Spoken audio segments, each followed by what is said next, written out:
Welcome to this webinar on MRF, early fire detection with cloud-connected thermal imaging.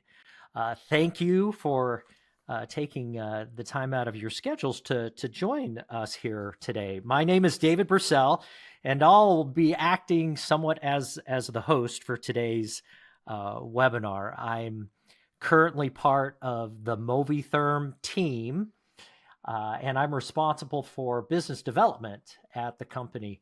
I have with me here today both Todd and Walter, and guys, I'm going to invite you to introduce yourselves. Wally, how about we start with you? Hi, my name's Walter Dombrowski. I also go by Wally. I work for Seek Thermal. We make the G300 camera, which we'll be talking about today, which is integrated with MoviTHERM's platform. Um, I act as the product manager for the G300 product at Seek Thermal and have been in the thermal industry for 20 years now. Thank you, Wally. Todd. Yeah, my name's Todd Faulkner, and I am also part of the MoviTHERM team. And I've been around infrared for probably closing in on 18 years. And at MoviTHERM, I lead the efforts in the solutions surrounding early fire detection and condition-based monitoring. And that's what we're going to be talking about today. Thank you, Todd. It seems like once you get thermal or infrared in your blood, you can't get away from it. I as That's well have right. been doing this for more than 20 years and love it. And Wally will have the opportunity to talk a little more about the G300 a little later in the webinar. In fact, I've pulled up the agenda here for today. We're going to first talk about how thermal imaging works for early fire detection. We'll talk specifically about the cameras, and Wally's going to give some background on some high-level thermography, how it works. And then Todd will spend some time talking about this thing called MoviTHERM ITL, which stands for Intelligent Thermal Link. After we've talked a little bit about the technology and given some description on how things work, we're then going to take you on a journey, if you will, and this journey will not only share a little bit about MarBorg, an MRF, and the journey that they went through, but hopefully it will demonstrate the value or essentially the impact of leveraging this technology, thermal imaging and ITL, the value, the impact that it can bring to any MRF. In fact, I know we'll talk about this as well in today's webinar. We're really talking about material recycling facilities and early fire detection within those facilities, but this technology translates across many industries and many applications. And I'm going to ask Wally, as he talks about thermal imaging technology, the G300 specifically, maybe he can kind of expound upon that a little bit. So with that being said, Wally, I'm gonna hand it off to you. Sounds good. So all thermal energy is part of the electromagnetic spectrum. So the electromagnetic spectrum kind of compromises what most energy in the world that we know today exists, whether this is radio waves, microwaves, heat waves, or infrared waves, to the visible light spectrum that we actually see with our eyes, all the way up to X-rays, gamma rays, and lightning bolts even. So all this energy is part of this spectrum. And so while our eye can see a very small part of the spectrum, which you can see in the top sort of graph there, the visible spectrum, there's still a lot of energy there to be examined and looked at. So X-ray machines look at X-rays, and infrared cameras look at the infrared spectrum. In particular, the infrared spectrum is broken up into 4 different parts. There's near infrared, shortwave infrared, midwave infrared, and longwave infrared. So the Seek G300 camera focuses on the longwave infrared part of the spectrum, which allows us to see heat and allows us to do this at a low cost. So whether basically everything in the world has a heat signature to it besides absolute zero. So whether it's very cold or very warm, we can see that heat. And the cameras that we make at Seek, they are particularly sensitive and have good resolution for essentially what we call thermography, or what are temperature measurements to the layman's terms. So this is not heat that you can usually can see with your eye, but you can feel it sometimes if you're close enough to an object, or if something is, very, very hot. Sometimes it can even give us a sort of a red glow if you think of a hot plate or something like that. So that's where we're starting to get closer to the visible spectrum and what you can see with your eye. So this is kind of how thermal cameras work in general. So in the industry of the industrial space, many people are familiar with thermocouples or thermometers, or even small thermopile arrays, we'll call them, right? These are very good at reading temperature. However, you have to be very close to the object. It doesn't give you a very good coverage.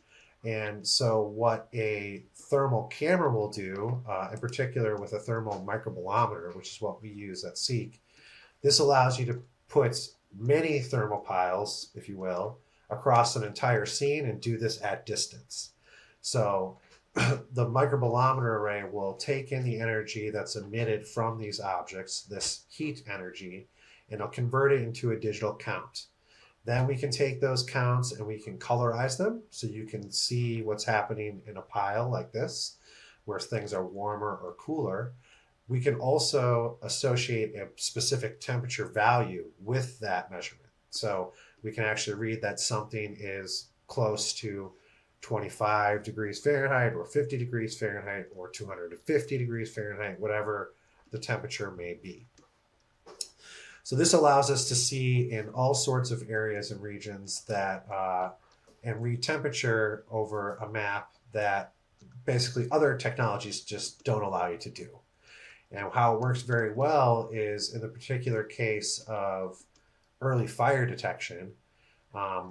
We're taking these cameras and we're trying to find the point at which something is starting to heat up. But before it starts smoking, before it starts getting to dense flames and actually turning into flames, early to fire detection can kind of be seen with thermal cameras. So the G300 camera itself is pretty basic in the sense that you can use it to create zones and look at different areas to see when things go over temperature. And then that paired with MoviTHERM's ITL solution really allows you to bring all of these detection points and alarming situations and conditions into a platform that can showcase many cameras, send automated alerts via text message or email to different places, and give you historical record for how this facility or this area or zone was drawn. So this works very well in obviously garbage and MRF sort of environments that we'll be looking at today. They have to deal with fires from different places of methane buildup in piles of hot garbage, really, that start to heat up, that can cause a fire.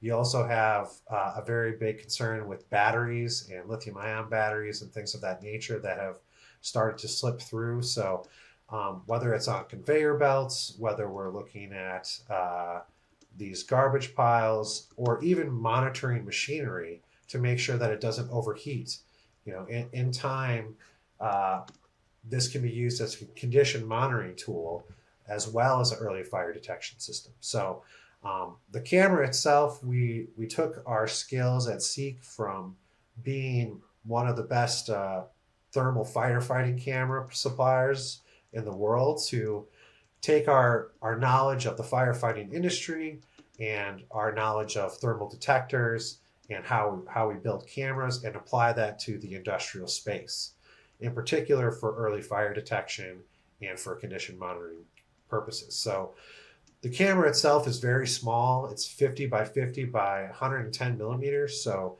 can fit in the palm of your hand, is robust and built to last in industrial setups. And then wherever the camera potentially can fall short, MoviTHERM and other companies can provide structures so that the camera can survive in very, very hot conditions and hard to reach and access situations, or situations that potentially have explosive conditions. You need explosion proof housings. That's where their expertise comes in. And that's where really a marriage of the two systems works very well together. So the cameras simply plug in over the network and then plug into the ITL system for setup, which I'm sure Todd is going to go through along with Dave here. But I think that's a good sort of emphasis on how the cameras work. And now we'll go through how the system can be paired together to give you a full sort of studio of suites. So, Wally, thank you. Thank you for that description, for that explanation, that background on how thermography works. Thank you for that review, and also for highlighting that, yeah, we're talking about MRFs here, but this technology goes beyond just that. And you mentioned condition monitoring. I've also experienced and seen this camera technology deployed in industrial laundry facilities, right. as an example, right? And in that space, they have challenges with spontaneous combustion of essentially the laundry, the materials as it comes Right. in and it's compressed. And if the heat isn't allowed to dissipate, it will continue to almost go into a thermal runaway state, if you will, until combustion Right. occurs. Yeah. Yeah, so EV battery facilities, those have obviously problems, but even manufacturing facilities, those large machines that are building and assembling automotive cars and things of that nature, when those things overheat and have to go down, that costs those companies so much money and time and repair. So monitoring for those things to see what's normal and what's starting to be abnormal and alarming early is saves so much time and potentially money and potentially lives, I guess, in the end. No, Less you're fires spot is on. better. No, for sure. Thank you for that. Yeah. Todd and I, we were just talking earlier before the start of the webinar of biomass pile monitoring. So where you Yeah. have challenges, again, where you have a heat buildup, and if it's not allowed to dissipate or cool off, you can reach a point of combustion. Now, the combustion in a biomass pile is a little different than what we see with a thermal runaway of a battery, but Right. it's still just trying to again, going back to that chart that you were showing of the progression of fire. It's like, hey, we want to get this before it even gets close to combustion. We want to Right. identify hotspots. So I really like that. I was trying to think of some of the other applications where we've seen this. We even had a company reach out to us because of hydraulic systems, where Okay. if they got too hot, and let's say you have a bearing going out on a pump or on a motor that's nearby, or even on a conveyor system that's running nearby the hydraulic system, you could have a potential fire, and that could be catastrophic to the operation. And like you mentioned, Wally, I mean, heaven forbid you have an injury resulting from that, but or a tragedy in that regard. Anyways, thank you, Wally. Todd, Yeah. gonna hand off to you. I think Wally did a great job setting the stage, talking about infrared cameras. Like, so what does MoviTHERM do now, or how does MoviTHERM contribute to this early fire detection solution? Well, and as you mentioned earlier, the ITL standing for Intelligent Thermal Link, really where MoviTHERM really excels is pulling these things together. As Walter was talking about the cameras, without a powerful, dependable sensor that pulls in this data, that's really the foundation, right? And so we have all of this data coming through, and the link between that data and then what do we do with it, that's the critical side of it. Avoiding catastrophic failures, which dramatically impact so many things, right? Safety, damage to facilities, downtime, so customer being able to provide the services to their customers. All of these things go by the wayside when one of these things occur, and they can be catastrophic both to life and to assets. So the component number one, that's that infrared camera that we're looking here at the screen. It's critical to have that data. And the G300, which has done so many customers of ours, right, really valuable monitoring, provides that real-time temperature measurement, which is essential for environments where fire risks are high.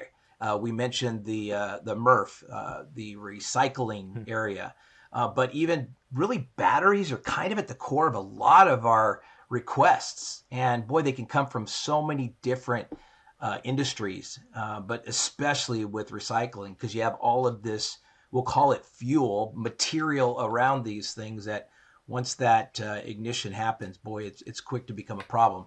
The second component, so we'll call these three different components here. The second one that you see is MoviTHERM's ITL gateway. Think of this as kind of a mini supercomputer. It's managing all of that data. So we talked about these powerful infrared cameras and all the data that's coming from them. That could be, it could be as high as 60,000 points of data per frame, 30 frames a second. It's a lot of data. And so our gateway can manage all of that.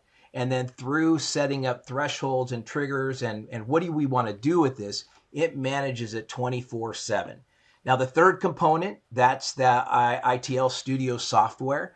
And this is where the interaction happens with the cameras and the consumer, the individual that's concerned about what's going to happen. And what are we, not only do we see a risk developing, but what are we going to do with that next? And so let's talk specifically about the gateway. It's the first and most critical place of the link component is our gateway. As I mentioned, it does all the heavy lifting. So all of that data that's coming in from the cameras, it manages all of that. And it can manage up to 8 cameras per gateway. So it's very scalable as well. But it continuously monitors all of that data coming from those cameras and alerts you at the first sign of risk. The gateway ties that data being supplied from the imagers to the expectations of the threshold set in studio. And so it has the ability to not only manage the data, but then trigger out and in multiple directions. We'll talk a little bit about that. There's 2 versions available. So depending on your particular makeup, what your network looks like, we've got an on network where all you do is have to tie them in together. It's a very light hardware footprint. The gateway as well as the cameras are PoE. So you only really have one cable going to each of these, tying them together. If needed, they can be off network using our LTE version.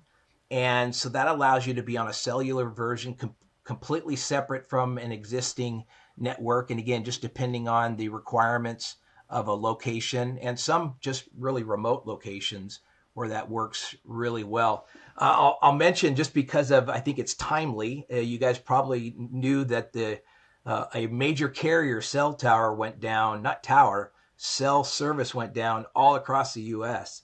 Well, our our system that we use a modern multi-carrier SIM card that eliminates that possibility of downtime.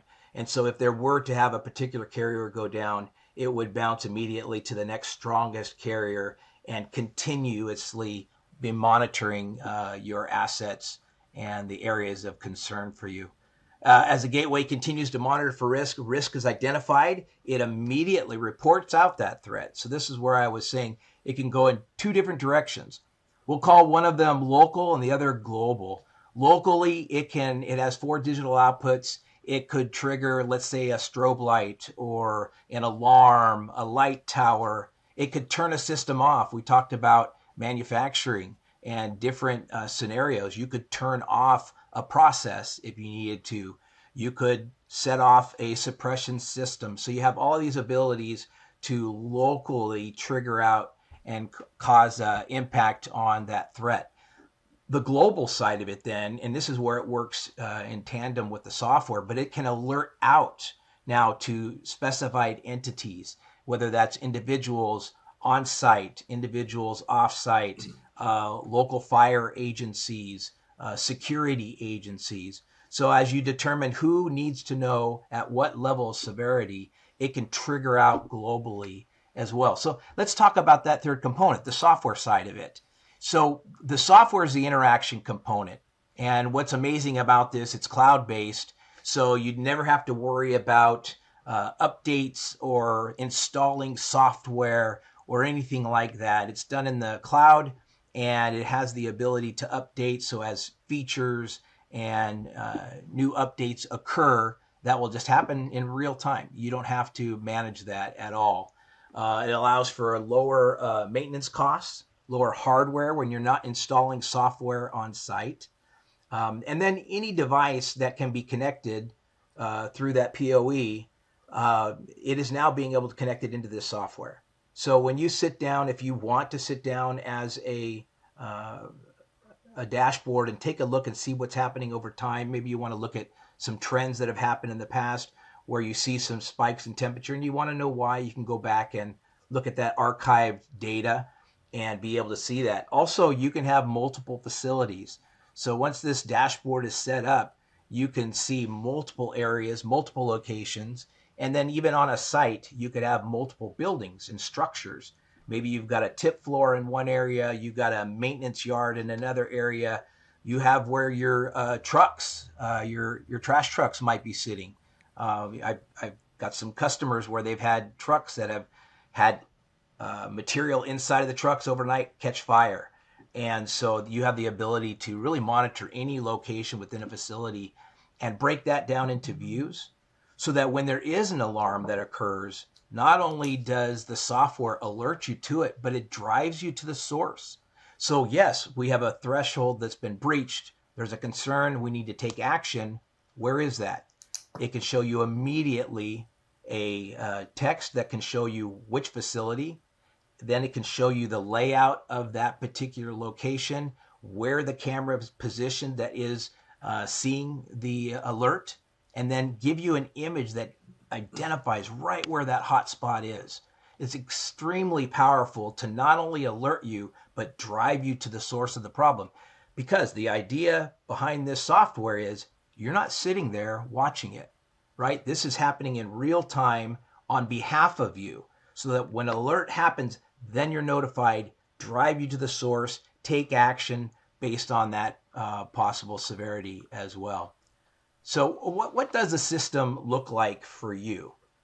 So the way these can be set up, typically smart infrared cameras have been around for some time, and you could have a single camera and it would have an interface that you would take into a PC, and so you could have an instance of that particular camera, and you could set an alarm, and that instance on that PC could alert you to a problem. But when you then bring in a gateway, now you go from one camera to up to 8 cameras per gateway, multiple gateways. It can continue to scale as needed for your particular system and what you're trying to monitor. But not only through just the gateway, the gateway can, again, it can put up a siren, a light. It can go through and then to the software. So now if you expand to the third component of this layout and how that looks for you, that software now gives you that alerting mechanism to then go out to entities. So the complete solution, as it covers much more ground, actually becomes even easier than when you looked at that very first individual camera that you now have to sit at a PC and visually watch for an alert. Now you can move on, do other things. There's not a concern about being distracted. And so if you think about old school, there's a control room, someone sitting in that control room, and different shifts of people. Maybe it's security, maybe it's an on-site person, but they're sitting there watching in real time. Well, that individual, it's going to need to take a break. It's going to have lunch, or you're going to have people rotate in and out, and then you're going to have continued training for the new people that come in, where ITL is that person. You don't have to have that person sitting there. You also don't have to worry about that person being distracted by something else happening and not seeing quickly as needed to be able to get in, circumvent, and mitigate a possible risk. ITL does that real time, 24/7, no downtime, continuously monitoring, and it is ready and prepared to take action. So if that is locally, going out to a relay, turning on a siren, if that is going to an individual who is the responder, the first responder, if it's for the individual that's responsible for the materials. I talk with so many different individuals that are managing recycling locations, and many of them do the same thing. If they are identified of a threat, they go in with a loader, scoop it up, and take it away. Boy, isn't that the best way to circumvent a problem? You don't have the fire. It's not impacting even business. Well, that's what this system does. Because it continuously monitors, it gives you time to respond before an event occurs, before failure happens. A response time, a standard operating procedure to go, move, scoop, get it out of the way, mitigate that risk. And that's what this system can do in real time, and avoiding human error. Todd, well said. Thank you. That was a great description. Walter as well, guys, in shaping the solution. I've heard the owner of MoviTHERM, Marcus Tarrin, compare ITL with thermal imaging cameras to a Ring doorbell. And I love this comparison because it's easy to think right away, oh, this is like a security system, and I have all these connected cameras, and I'm viewing them on multiple monitors, and I have somebody watching them. And certainly you can do that. But he likes to make the comparison to the Ring doorbell, which is an event-based platform. You think about it. If you're familiar with Ring doorbell, it's a camera that's mounted on your doorstep or on your porch, and someone comes to the porch, and an alert goes off, and you're notified somebody's on your porch. Now, you could, if you owned a Ring doorbell, you could open up the app on your phone, and you could watch it all day, and you could be monitoring yourself, what's happening on my porch. But because the intelligence is built into the Ring doorbell platform, you don't have to do that. It will notify you. It's an event-based platform that will notify you when there is an event. ITL is the very same. And I've heard Marcus describe it. He's like, you could sit in front of the monitors all day. You could look at the dashboards, the trends all day long, but you don't have to. That's the intelligent component of the platform. It does the monitoring for you. Anyways, I just thought I would add that little anecdote. This is an event-based platform. And what I've heard from folks who are utilizing the seat cameras and ITL is, I don't have to think about it anymore. Yeah. It's out of sight, out of mind, unless there's an event.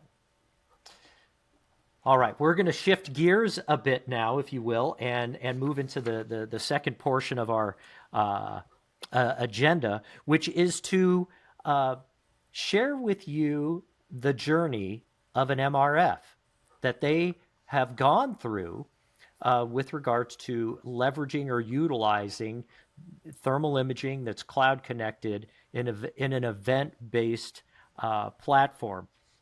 And we're going to talk very specifically about a very specific MRF or MRF, I think, as Todd calls them, that's located in California. And I'm going to let Wally give you a little more details about MarBorg, which is an MRF in California.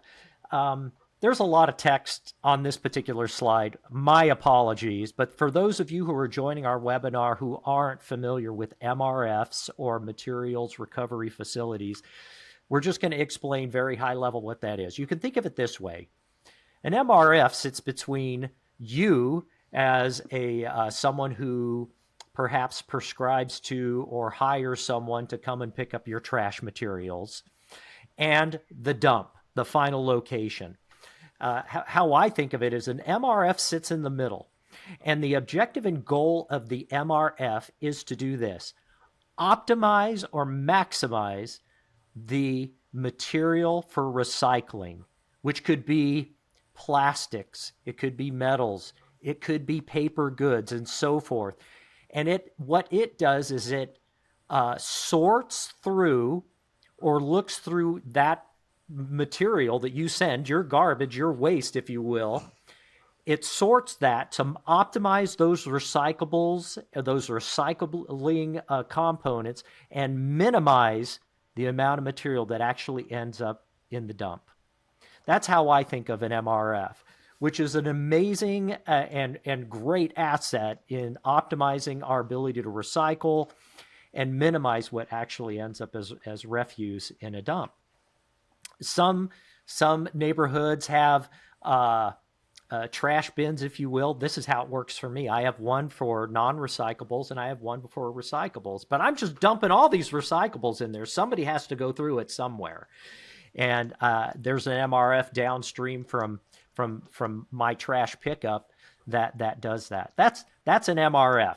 Hopefully that makes sense in my very basic description. Maximize recyclables, minimize refuse at the dump level. All right, so we're going to talk very specifically about MarBorg, which is an MRF located in Walter's neck of the woods. So Walter, I'm going to turn it over to you to tell us a little bit about MarBorg. Yeah, so when we released the G300 product along with the MoviTHERM ITL, we got a call from MarBorg, who happens to be in the same location as Seek Thermal. So Seek Thermal's in Santa Barbara, California. That is also where MarBorg Recovery is located. And so it's exactly right. It's a materials recovery facility. They are trying to sort through all these things and minimize the amount of things that actually go into the landfill so that we don't have to make more landfill. So that is the real goal of the facility. In particular, they were having some difficulties around the spontaneous sort of combustion things that were happening from battery standpoints, but also would love to start to monitor piles and things. So they in particular had one very challenging problem, which was that some of these batteries would occasionally get into what they call is like a paper dryer. It's a giant dryer, if you will, and blasts a lot of hot air through this thing to dry out all the paper in there. Well, heaven forbid, a lithium-ion battery came through and they had a fire sort of happen and had to make sure that they mitigated this as quickly as it could. But because of this, we're very concerned about the fire leaking into the rest of the facility. We linked up with MoviTHERM to get into a situation where we could put a camera inside of here to monitor for early fire detection inside of their dryer. Once seeing the camera, they're like, oh, this would be great to install to monitor our giant piles as we bring in the trash from the semis and from the garbage trucks and things. And so they need a better way to, one, know that there's a fire so they can initiate their fire protocols and or trigger their sprinkler system. Brandon even has a quote here at the top. I'll read it. It says, Brandon Fix is the operations manager for the MRF facility here in MarBorg in Santa Barbara. He said, we do have the extensive sprinkler system in here, but by the time that the fire reaches the sprinkler, it's going to be a very substantial fire and it may be too late.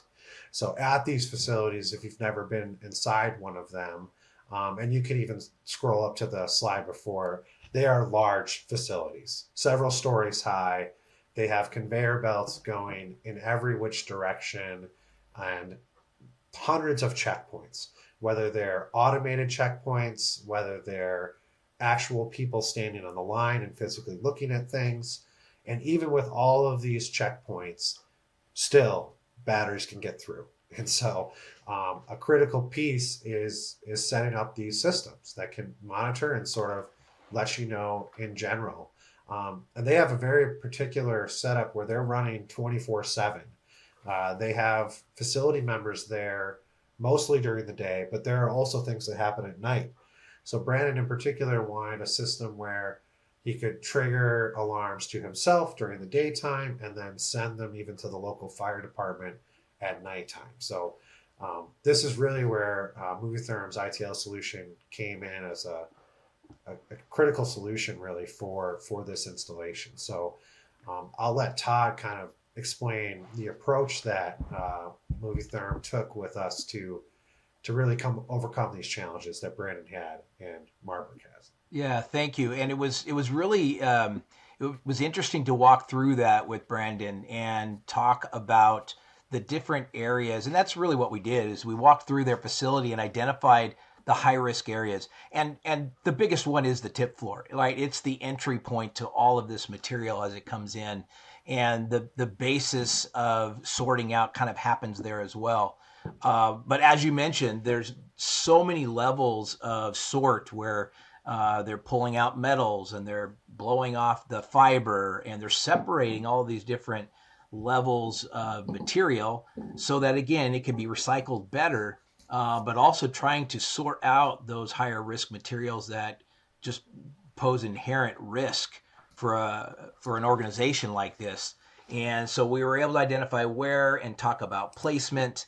And even from the standpoint of when we talk about, okay, how does that work? Well, one of them is placement. We identify the areas. Where do these cameras align so that we have proper line of sight? We can set up the areas, regions of interest in those different areas. And as you mentioned also, they had a unique thing happen, I want to say midstream, call it phase two. They had cameras in place, they were doing monitoring, and it was working really effectively. But the second phase of it was this dryer, paper dryer. So if you can imagine, the tip floor is where all this material is coming into play. It's getting sorted out. It's then hitting these conveyors. It's going all over the facility. Can you imagine if there was something on fire and it got on a conveyor and it just started lighting stuff on fire as it was going through? And I had that conversation with Brandon. It's like that's the biggest fear of any operations manager of a site like this, is that the actual conveyor that moves what they have to do is move this material around becomes the conveyor of this risk. Well, the so how do we come about setting up for this paper dryer? It's a unique scenario. It's an enclosed component of their process. So this material is moving along a conveyor, goes in this dryer, and as Wally mentioned, extremely high heat air is pushed into this space. So how do we do that? Well, as I mentioned earlier, been in infrared for so long that was very aware of different solutions and ways to go about imaging. And one of them is infrared windows. And so what we did is we looked at the structure and where can we see the materials that's coming through, how can we best utilize that data and then trigger off of that. We put windows on either opposing ends of this enclosure and then put cameras on both sides looking across each other, can see it coming in and see it going out. And again, continuously monitoring through our ITL system. And so the software then, this is what allows then also not just to have multiple regions, multiple areas, but even which camera, where is it seeing it? Where is that risk going? If you've got conveyors turning and moving, this has to see it real time, has to alert real time because it moved, right? It's gone through this area, it's moving down to the next conveyor. And so I chuckle in the sense of the what's happening, but it's a high risk. It brings big risk to a facility like this. If something does create and happen, if an event occurs, it's moving. And so being able to identify, and we're talking about immediately identify, trigger, action. And so the ITL Studio is what allows that to do. So what are the results? Well, he told me the other day, they saw a fire, caught it, were able to mitigate it, take care of it. And at the end of the day, that's what needs to happen. It needs to happen in real time. The impact alone on a facility, it can get into the millions of dollars. And I don't know if you guys have seen this statistic, but in North America, there is on average about 400 fires that are identified, reported per year. So how many, like the small ones that are caught, aren't identified? And we have relationships with customers where they'll say, yeah, one a month is an average for us to see a condition elevate that could become a true full-blown event. But having the system in place, having a dependable Seek camera in place, having the gateway managing all that data, having the software ready to deploy action. Having those things in place, that's what mitigates these risks and avoids those $1 million events. Todd, thank you very much for that description and for kind of bringing it all home. And Walter, for taking us through the MarBorg journey. It's been a great partnership working with them, I would say, from the very get-go. And we appreciate Brandon and for him allowing us to share some of this information. In fact, I like this quote to kind of wrap things up. The ITL system gives us precise spatial intelligence, helping responders know exactly where the fire is, making it easier to tackle it before it spreads. And here on this particular slide, we're actually showing one of the features of the ITL Studio, which is, and Todd's talked about this, how it gives you an overhead view and will identify right away where the problem occurs. Todd, I've heard you talk about the value of time. Yeah. With customers, and I before we wrap up here, because this is honestly the final slide of the MarBorg journey, could you share with our audience what I've heard you share before, the value of time? Right. So as an infrared camera, what is it measuring? Well, it's measuring temperature. So when we talk about these alarms, right, the thresholds that are set, they're based on a temperature that is a rise above what we would consider normal. And typically what we'll do with a new customer is we've got this commissioning stage where we just take in data. What's a normal cycle of temperature? And then based on that, and we take all of that data and the math associated with it and determine a level of threat. And I mentioned before as well, we have these different levels of severity that you can build into the software. But again, it's related back to time. What we want to do is make sure that the customer, that our partners are made aware of an increase of risk so they have time to go mitigate the risk. We don't want the event to happen. Even though this is an event-based solution, we want that event to be just awareness and not actual combustion. And it's that gap between where does combustion happen and where does the risk, where can the risk be identified? Now, in some cases, that time is accelerated depending on like thermal runaway. You know, I had a conversation with another client where they had a battery sitting over in a corner. They were battery recycling. It had been sitting there for 4 months before thermal runaway actually started to occur to a point where it failed completely. What does that time look like? We don't always know, but what we can guarantee you is we are going to alert you at the earliest possible risk level that is associated with higher risk than normal, and give that time to be able to take action. Awesome, Todd. Thank you for that. Didn't mean to put you on the spot, but I've heard you describe that before, and I think that's a great way to wrap up our conversation here today. In summary, what we've talked about here today is the following. And we took you through the MarBorg journey. We've talked about technology. We've talked about some cameras and some software and gateways. But what are the key features of the things that we've talked about here today? Well, again, IR cameras, which detect at the earliest stages, even before fire formation. Todd, I liked how you described this. The event we're looking for is not the fire being the event, but we have an increase in temperature outside of norm. Yeah. Investigate, giving you that time. That's what the IR cameras allow us to do because they see the heat. And not only that, these amazing cameras that Walter and Seek are assembling, they're radiometrically calibrated to give you temperature. So we can not only look at things qualitatively and say, oh, I see something hot, but we can measure it through quantitative numeric information. And that all happens behind the scenes. So you don't even have to be thinking about that. The great thing is, too, and we really didn't even touch on this, we can integrate even other technologies beyond just infrared cameras. And we've done that in some installations where, you know, with the camera, we have to have line of sight. We've got to see the target. But sometimes you run into situations where it's like, wow, we just can't get the right position. But maybe we can deploy a smoke detector or a heat sensor. And we can integrate that with infrared cameras and come up with a very holistic solution that increases situational awareness. This system we've talked about, you can do all sorts of different types of notifications based upon different severities, based upon work schedules, based upon job titles, based upon, do they work directly for the company or are they a first responder? And that's where this cloud-based value comes into play.